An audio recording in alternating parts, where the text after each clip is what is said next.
नमस्कार, मैं कुसुम और आप देख रहे हैं राजस्थान धड़का न्यूज। सलूम्बर गैंगरेप नाबालिका पीड़िता से मिले भाजपा जिलाध्यक्ष चंद्रगुप्त सिंह चौहान। कई लोगों की संलिप्तता की बात आ रही सामने।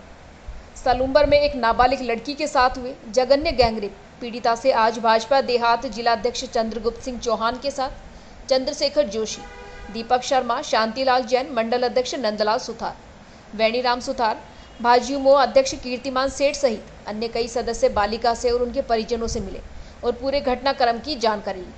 इसके बाद पुलिस अधीक्षक सलूम्बर अरशद अली से मिले और बताया कि बालिका के बयान अनुसार कई लोग इस अपराध में शामिल हैं, जिन्हें बचाया जा रहा है, उन्हें शीघ्र गिरफ्तार किया जाए। और बताया कि बालिका और उसके परिवार को धमकाया जा रहा है, इसलिए उन्हें सुरक्षा प्रदान कर आर्थिक सहायता दी जाए। इस पर अधीक्षक ने आश्वासन दिया कि पीड़िता को न्याय और आर्थिक सहायता प्रदान की जाएगी और घटनाक्रम की जानकारी लेकर जो अपराधी हैं उन्हें गिरफ्तार किया जाएगा।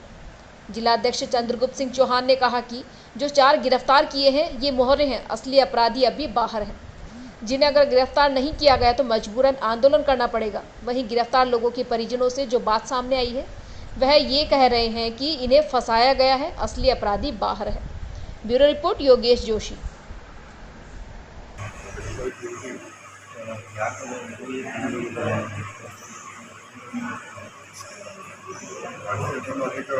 राजनीतिक बात का विषय नहीं है, तो भारतीय जनता पार्टी का पूरा परिवार आपके साथ हर दृष्टि से आपके साथ होगा। आपको जब तक न्याय नहीं मिलेगा तब तक भारतीय जनता पार्टी ये विचार करेगी कि भारतीय जनता पार्टी स्वयं न्याय के लिए संघर्ष करेगी। और हम क्यों नहीं चाहते हैं कि आपको न्याय मिले, इस बच्ची का बड़ी ठिकाना। मैं आपको मेरे टेलीफोन नंबर लेके जा रहा हूँ, आपको कभी भी किसी भी चीज़ में कोई असुविधा हो तो आप मुझे फोन करें।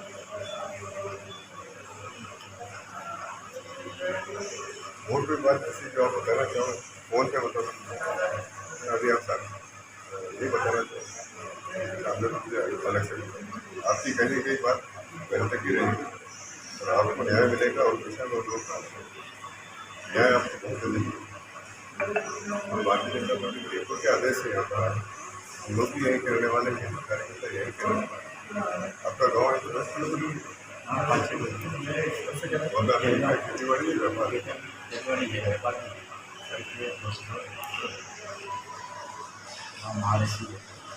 ये जैसा बच्चा तो फर्स्ट है।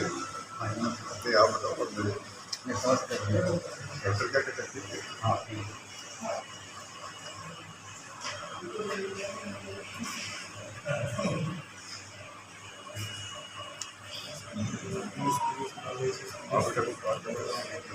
मैंने बच्चे की स्टेटमेंट ली है, मैं सिर्फ आपको और भैया को दोनों का फेमस होना चाहती हूँ। पुलिस की कार्रवाई से सेटिस्फाइड तो है नहीं है ना, मेन चीज़ वही है। इस मामले की गंभीरता को समझो कि 4 लोगों के चेहरों के सामने कई लोगों के चेहरे दबाए जा रहे हैं। इसके अंदर में पूरी राजनीति हो रही है और यहाँ पे पूरा यानी मजमा जो इस मामले को दबाने के पीछे, यानी हमारा नाम मत आने देना वरना हम आत्महत्या कर लेंगे या फिर हम तुम्हारे रोज आके धमकी देंगे। मैं सभी आपको सुना देती हूँ। कोई पैसे का लालच दे रहा है, कोई आत्महत्या का बात कर रहा है, ऐसा काम। इस मामले की गंभीरता को समझो कि भोला और सीधा साधा परिवार है कि कुछ भी समझ नहीं पाते कि हम कौन सी पार्टी के, ये भी इनके दिमाग में नहीं है। वो समझो कि वो बच्ची में भी वो नहीं है उतना, उसको भी वो समझ नहीं हो। अभी उसकी उम्र 18 साल है और मामला पिछले 1.5 साल के ऊपर से चल रहा है। 1.5 साल से उस बच्ची के शरीर को नोचा जा रहा है इस हॉस्पिटल के परिसर के अंदर। मैं एक औरत हूँ, एक माँ हूँ, इस नाते मैं समझ सकती हूँ कि एक औरत के साथ में क्या घट रहा है। आप सबकी भी बेटियां हैं और इस बात को समझो। निश्चित रूप से हम आपके कथन से सहमत हैं। अगर बिना अपनी इजाज़त के, अपनी पसंद के अगर कोई आदमी अगर बदन को टच भी करता है तो पूरे बदन में कांटे आ जाते हैं और उस औरत के ऊपर में बारी बारी से उसका शोषण हुआ है। आप सभी इसके पिता और भाई बनकर इस मामले की गंभीरता को समझो और इसको कोई भी दबाने की कोशिश मत करो। नहीं दबाना देंगे। पूरी भारतीय जनता पार्टी से एक माँ होने और बेटी होने के नाते निवेदन है। जमाने में जब उन टच एंड बेड टच की बात हो रही है, ऐसे में ये चीज़ें अपराध से भी सबसे बड़ा अपराध है। किसी की भावना के बगैर वो भी इस तरह की बात फिर उनको बताने का प्रयास अगर मानसिक रीत्या कोई विकृत है या उनमें कोई कमजोरी है तो इसका मतलब ये नहीं कि समाज उसका शोषण करता है।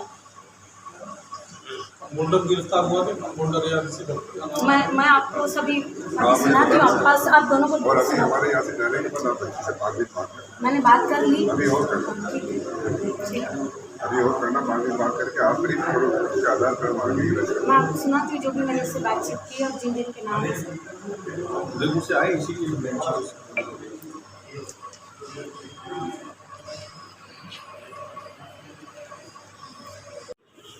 तो अस्पताल गैंगरेप की घटना है जो अच्छा नहीं मैं तो अभी बात की थी मैंने भी तो अखबार में पढ़ा। अच्छा, इसके अतिरिक्त ना मुझे पता नहीं, मुझे ABCD पता नहीं। तो मैं Just आपको थोड़ा सा ब्रीफ करूँ। हाँ, तो बच्ची से बात करके आया। जी 2-3 विषय है कि उस बच्ची के बयान वगैरह 164 में सारे थे।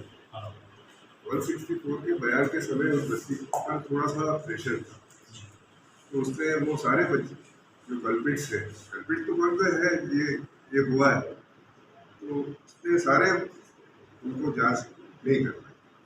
मेरा आपसे केवल एक आग्रह है कि ये बयान उसके किसी महिला को भेजकर, महिला पुलिस अधिकारी को भेजकर, अधिकारी को भेजकर इसके एक बयान वापस देंगे। जो संभावना है वो बता रही है, चाहे उनकी वो नाम नहीं जानती, हो सकता है वो नाम नहीं जानती, उनको टटोला जाए। सेकंड, ये पॉक्सो में बन रहा है क्योंकि नाबालिग है ना, तो पॉक्सो के लिए इसकी फाइल तैयार करके राजस्थान सरकार का नोट है, हम उसको 5 लाख रुपए तक की आर्थिक सहायता तुरंत इंजेक्शन के रूप में अभी पॉक्सो में नहीं है जी, अभी पॉक्सो में नहीं है। पॉक्सो में तो आएगा वो। नहीं अभी दर्ज नहीं हुआ पॉक्सो में। हाँ, दर्ज नहीं हुआ, दर्ज नहीं हुआ पॉक्सो में ना पॉक्सो में। अच्छा, तो ये आर्थिक सहायता की जो भी प्रक्रिया है उसका किया। एक और यहाँ के, मुझे कहना तो नहीं चाहिए, but there are so many people working for the legal agency, they are reaching that girl and asking her to delete the name of culprit, and they are again approaching the culprit that मैं तेरा नाम कटवा दूंगा, get me some money. मुझे कहते हैं बहुत दुख हो रहा है कि क्या हम जिला विधिक केंद्र की मदद नहीं ले सकते इस केस में? अभी अपना न्यायिक सारा व्यवस्था उदयपुर से चल रहा है। हाँ बिल्कुल नहीं, अपन वो तो यहाँ जो एडीजे साहब बैठते हैं, हाँ, उनके पास में है, अगर इस पोजीशन में नहीं है कि वो लीगल अपनी हेल्प नहीं कर सकती, तो उसको विधिक सहायता बिल्कुल दी जाएगी। तो विधिक सहायता के लिए आप तुरंत कार्रवाई करेंगे। वो तो आप उनसे एक एप्लीकेशन लो, जी साहब उस लड़के से लो एप्लीकेशन, और एडीजे साहब है या आज यही है, मैं कैंप में बात और विधिक सहायता के लिए वो डोमिनेट करते हैं। एक पैनल बना होगा, आप बार वाले नहीं है क्या, कुछ होंगे लीगल एड वाले लीगल एड के लिए होगा ना, इसके साथ पैनल है ना, बिल्कुल हो जाएगा। बना है क्या पैनल? हाँ होगा, बना हुआ है डेफिनेटली होगा सर। इसके साथ सभी जगह पे है सर, इसके साथ क्या है कि अभी क्या उस बच्ची को बाहर से आके टॉर्चर किया जा रहा है और उसको कह रहा है कि हम आत्महत्या कर देंगे, हम ये कर देंगे, वो कर देंगे। उसके सिक्योरिटी के हिसाब से भी बहुत जरूरी है, क्योंकि उसके साथ अभी भी कोई अनहोनी घटना हो सकती है सर। जैसे हम लोगों ने बात की उनके परिजनों से, जो हमको बताया गया है, अभी भी सर कोई न कोई इस तरह की घटना अभी भी जो संभावना है। और बहुत सारे ऐसे लोग हैं जो हॉस्पिटल से रिलेटेड ही लोग हैं, जो उसने बताया ये सारे इन्वॉल्व है। उसने ऐसा कोई दिया कि सही से आपको ऐसा कोई एंटिसिपेशन बताएगा कि मुझे खतरा है, दिक्कत है? नहीं, वो उसकी मानसिक स्थिति मेंटली सिचुएशन में नहीं है। अपन जाने 17-18 साल की बच्ची है। अभी जब जिलाध्यक्ष जी जब वहाँ गए, आरोपी पक्ष के कुछ लोग जो जिलाध्यक्ष जी ने फरमाया था कि कर रहे हैं, लेन देन कर रहे हैं, दबा रहे हैं, वो लोग वहाँ मौजूद थे और हमारे जाने से कुछ समय पहले उसको धमका रहे थे, और हमारे जाते ही वो निकले हैं बाहर। इस तरीके का पूरा है। इसमें कुछ आरोपी जो हैं, 4 तो पकड़ लिए हैं, लेकिन 4 के अलावा भी ऐसे लोग हैं, जैसे वहाँ का कंपाउंडर का नाम भी आ रहा है, डॉक्टर का नाम भी आ रहा है। उस हॉस्पिटल के जो कुछ एम्प्लॉय या उससे रिलेटेड लोग हैं, ऐसे भी प्रभावशाली लोग हैं, वो खुद बता, उसके परिजन बता रहे हैं, उसके आधार बता रही है। हम आधे घंटे तक हमने सब लोगों से सर बात की व्यवस्थित रूप से। इस तरह की सारी बातें आ रही, तो हम ये चाहते हैं कि न्याय को दबाया नहीं जाए। न्याय में जो इस तरह की चीज है वो चीज सामने निकले। आप ऐसा करो साहब, ये बात सही है, इसमें कोई दिक्कत नहीं हो सकता है, दूसरे लोग भी इन्वॉल्व हो। 164 में बयान हो सकता है आपने दिए, और उसके अलावा भी हो सकते हैं, जैसे कि अपन भी बता रहे थे कि मे बी पॉसिबल नहीं दे पाए होंगे, लेकिन अगर सरकारी कर्मचारी हैं सरकारी अपन भी दूसरा इलाज है। और उसकी ऑडियो, उसकी बच्ची की ऑडियो रिकॉर्डिंग मेरे पास नहीं है। ऑडियो रिकॉर्डिंग है हमारे पास, तो बच्चे बच्ची की की ऑडियो फुटेज मेरे पास है। मैं चाहता हूँ इनके साथ में वो अपना करें। आप किसी महिला अधिकारी को बहुत भेज के उसको बच्ची को कॉन्फिडेंस में लेके बताओगे तो सारी चीजें बता दें। आप कोई दिक्कत नहीं, बिल्कुल करवा दें। डॉक्टर इन्वॉल्व है, कंपाउंडर इन्वॉल्व है, पार्किंग के लोग इन्वॉल्व है। महिला अधिकारी अपने पास स्टेटमेंट अभी अपने पास स्पेक्ट है नहीं है, उसको भेज के हुए पूरा करवा लो, और दूसरा उसको एसेस कर लो, और तो ऐसा लगता है कि कोई खतरा है बिल्कुल आप डेफिनेटली सर महिला खतरा है उसको। आज उसको हॉस्पिटल परिसर खाली करने के लिए भी विभाग उसको ये घटना सर 1 महीने पूर्व की थी। उसके 1 महीने बाद में एफआईआर इसमें लॉन्च होती है, जिसमें डॉक्टर नरेंद्र शर्मा ने खुद ने ये कहा है कि 1 माह पूर्व ही जब वो लड़की नाबालिग जो बच्ची है वो प्रेग्नेंट हो जाती है और वो इलाज कराने के लिए हॉस्पिटल आती है, तभी वो एसएचओ साहब को फ़ोन कर देते हैं। कौन? डॉक्टर साहब। फिर भी इस घटना में सांठगांठ करने के लिए, वास्तविक अपराधियों को बचाने के लिए और निर्दोषों को फंसाने के लिए इस प्रकार का एक कूट रचित मामला तैयार किया जाता है, और उस पूरे प्रकरण को हाईलाइट नहीं होवे, जिससे सलूंबर थाने की बदनामी होवे और इस शासन की बदनामी होवे, इस डर से इन लोगों ने और इस मामले में लेन देन हो सके। यूँ करके इस मामले में एक कंपाउंडर है जिसका 100% सबसे ज्यादा अगर डीएनए भी पुष्टि होगी ना तो उसी का बच्चा साबित होगा, ये हम दावे से कह सकते हैं। दूसरी बात, एक मिनट सर, दूसरी बात, 2 डॉक्टर हैं हॉस्पिटल में जो रहते हैं, 2 डॉक्टर है, और ये जो बच्ची है सर हॉस्पिटल परिसर, हॉस्पिटल बिल्डिंग में रह रही है। महावीर इंटरनेशनल की भोजनशाला चलती है पीछे, इन्होंने हॉस्पिटल जो स्टाफ कॉन्ट्रैक्ट पे कैसे इसके पिताजी सर, इसके पिताजी का नाम है नंदराम जी, जो देवगाम में रहते हैं। पहले संतोष होटल है सामने, वहाँ पे काम करते थे। पिछले 1.5-2 महीने से वो बिल्कुल निर्धन स्थिति है, तो उन लोगों को महावीर इंटरनेशनल वालों ने भोजनशाला में रखा, तो उनको रहने की छत भी मिली, उनको सुबह शाम खाने पीने की व्यवस्था भी उनकी हुई, और वह हॉस्पिटल परिसर में वो लड़की रह रही थी। अब मेरा निवेदन श्रीमान से ये है कि वो लड़की हॉस्पिटल परिसर में रह रही है, उसका परिवार पूरा हॉस्पिटल परिसर में रह रहा है, और हॉस्पिटल के इंचार्ज को, हॉस्पिटल प्रशासन को पता ही नहीं है कि इस प्रकार का दुष्कृत्य रोज हो रहा है। हॉस्पिटल के जो डॉक्टर, जिनकी मैं कह रहा हूँ एक डॉक्टर है सर, उसकी कॉल डिटेल निकाली जाए, जो बार-बार इस लड़की को फोन करके बुलाता था, उसकी भी नंबर डिटेल होंगे, जांच की जरूरत वापस है। और 164 के बयानों में उस लड़की ने जिन लड़कों के नाम लिए वो तो सिर्फ डमी है, मतलब कि मेरे हिसाब से तो हो ही नहीं सकते। उसके अलावा कई बड़े बड़े रसूखदार और सत्ता पक्ष के लोग इसमें जुड़े हुए हैं। वो तो अगर कोर्ट में बयान मजिस्ट्रेट के सामने हो गया बस, उसको हम चैलेंज नहीं कर सकते। श्रीमान एफआईआर में उसके अलावा भी जो है तो सर प्लीज एक मिनट मेरा, एफआईआर में एक व्यक्ति का नाम इन्होंने लिखा, 164 के बयानों में अचानक से 3 व्यक्तियों का नाम हो जाता है, किंतु इस पूरे प्रकरण में हॉस्पिटल प्रशासन में जितने भी डॉक्टर्स हैं, जो 3-4 डॉक्टरों के नाम तो वो लड़की ले रही है आज भी, और उसके बाद में हॉस्पिटल का जो स्टाफ है उनके भी कई सारे लोगों के नाम है, लेकिन सांठगांठ करके बड़ी बड़ी मोटी रकम लेके उनको बचा लिया गया है। अब इसका है मेरी बात सुनो, अभी अपने को देखने वाली चीज ये है कि तो लड़की को देखो आप, एक थोड़ा सा इनकी सिक्योरिटी को लेकर भी हम लोग चिंतित हैं। वो हमने तो पूरा देखेंगे, चाहे पहला कॉन्सेप्ट लगाया कोई जवाब नहीं डाले या इनको शिफ्ट करना हो तो, क्योंकि यहाँ पर सब लोग ये परिसर में जहाँ पे घटना घटी उसी परिसर में रहने वाले अपराधी तो सारे एक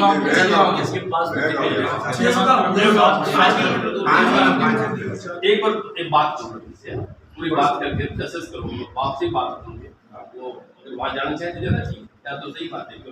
और अपने उसको पूरा एक बार डिटेल पूरी रिपोर्ट आपको कॉन्फिडेंशियल वाली भी भेजो, और जरूरत पड़ेगी उनकी कॉल डिटेल शुरू करते हैं। तो अगर मान लो लीगल जितना होगा नहीं होगा तो एडमिनिस्ट्रेटिव भी पार्ट है, एडमिनिस्ट्रेटिव पार्ट में करीब कर्मचारी हो इसके बाद, अगर बदमाशी कर रहे हैं तो फिर बदमाशी परिसर से बात करेंगे। ये तो एक इंसिडेंट सामने आया, पता नहीं इसके पीछे और कितने इंसिडेंट निकल गए हो, मे भी वो कितने दिन से हो रहा हो, वो सारी चीजें जो कि बिल्कुल ये बहुत जरूरी है सर, ये बिल्कुल आवश्यक। और हम आपसे यही चाहते हैं कि आप भाई पहला जिले में पहला ही और इस तरह का है और न्याय पूरा सुलभ हो, क्योंकि पहला केस है जिले का और सब इससे हमारा सलूंबर बदनाम हुआ है। दूसरी बात सर, वो लड़की मानसिक रीत्या कमजोर है, पूरा परिवार मानसिक रीत्या कमजोर है, वो उनको ये भी पता नहीं कि कौन सी पार्टी से आ रहा है, कौन व्यक्ति आ रहा है, वो भी कुछ पता नहीं, भूला भाला परिवार है। और अगर कोई मानसिक रीत्या विक्षिप्त है या कमजोर है, तो इसका मतलब ये नहीं है कि उसको सारा समाज नोच के हाँ, नहीं, और हम समाज के बुद्धिजीवी लोग हैं, हमारा एक कर्तव्य बनता है मानवता के नाते। बिल्कुल सही। आप साहब देखो, आप समाज का ये तो गिरावट आने लगी। अपराधी जितने भी है एक भी बचना नहीं चाहिए। हमारी आपसे नम्र निवेदन विनती है। और दूसरी बात कि उस बच्ची का संरक्षण होना चाहिए। 1.5 साल से उस बच्ची को नोचा जा रहा है। इससे ज्यादा और क्या हो?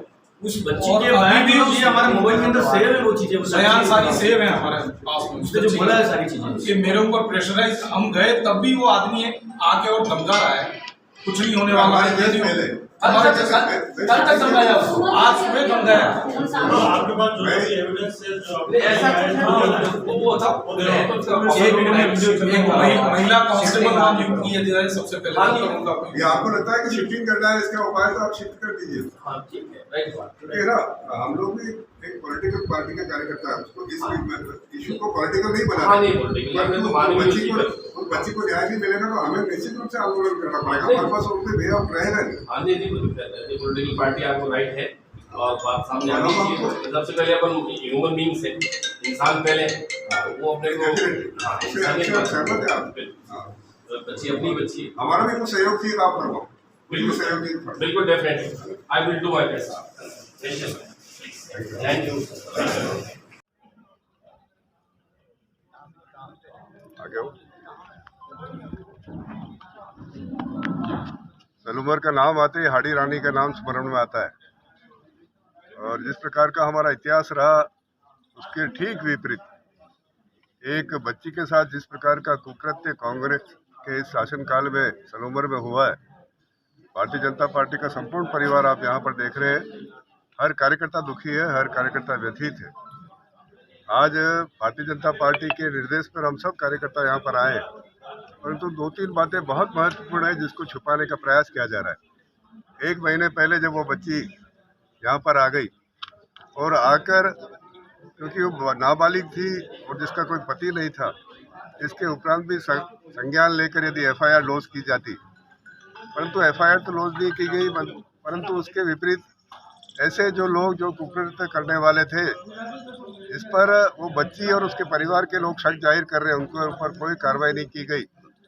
और मैं समझता हूँ जिस प्रकार असुरक्षा के माहौल में वो बच्ची आज भी रह रही है, न तो वहाँ का वातावरण हाइजीनिक है।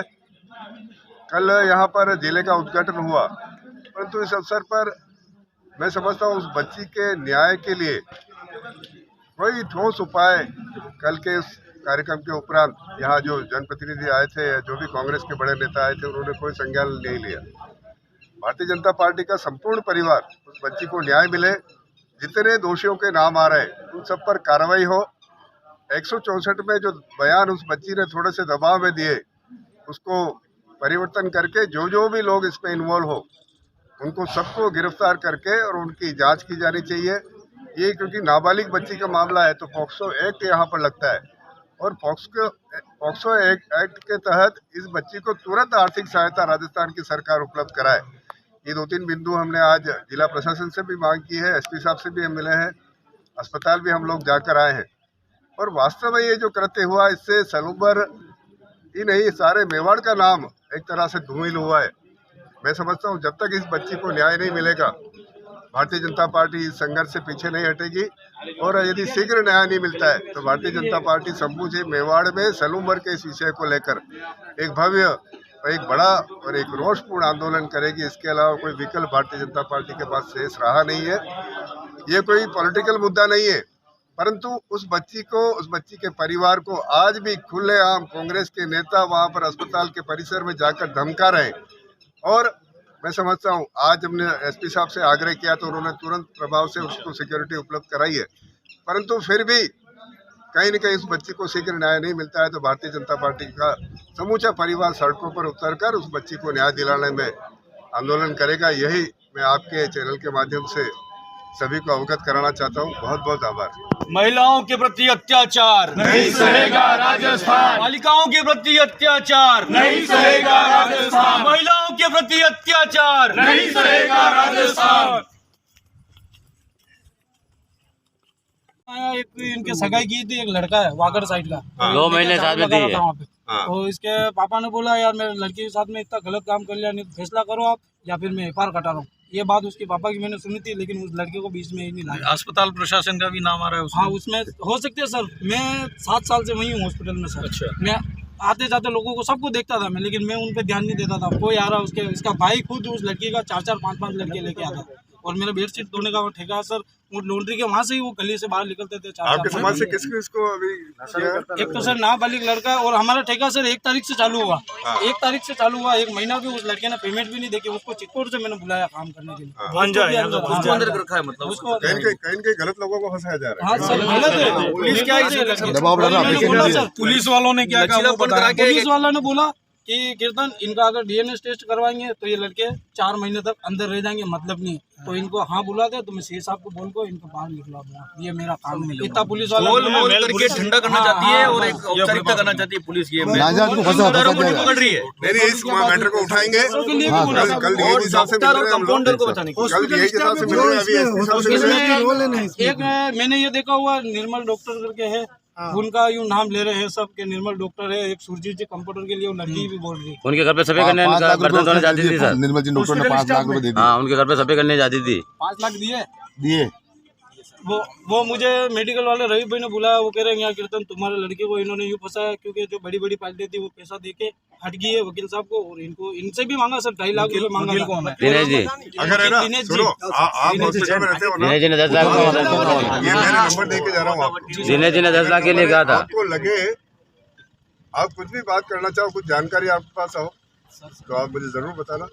कल हम डीएजी साहब से मिलेंगे, उसके पहले बता ठीक है सर, है ना। तो दूध का दूध और पानी का पानी होगा। जो वास्तव में अपराधी है उनको गिरफ्तार कराएंगे, जो अपराधी नहीं है। इन लड़कों ने बोला भी सही। हाँ। इन्होंने बोला कि सर हमारा DNA टेस्ट करा दो, तो पुलिस वालों ने इन पे दबाव डाला कि तुम DNA कराओगे तो फंस जाओगे अंदर, 4 महीने तक 5 महीने तक अंदर रहोगे। तो एक लड़का क्या उसके कभी थाने का काम पड़ा ही नहीं एम्बुलेंस वाला, तो उसने देखा पापा को पता चल जाएगा, मैं एक बार इनको हाँ करके नहीं खत्म। वो मेरा भतीजा है, इनका 2.5 लाख रुपए मांगे उससे। 2.5 लाख मतलब वकील साहब ने फोन किया, वकील साहब ने आए और मिले, मुंशी प्रजापत के साथ में बैठक लेके गया। वो बात करी, कहते अंकल को बुला दे, हेमराज ने भतीजा ने कहा अंकल को बताऊंगा, अंकल घर जाके बोल देंगे, इसके लिए डिस्टर्ब हो जाएगा, इसके लिए तो बताया नहीं उसने।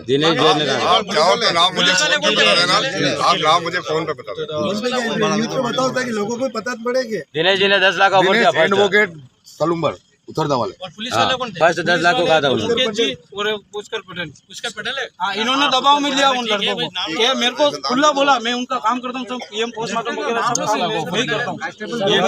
किसी को पता ही नहीं है, 2 मिनट में सभी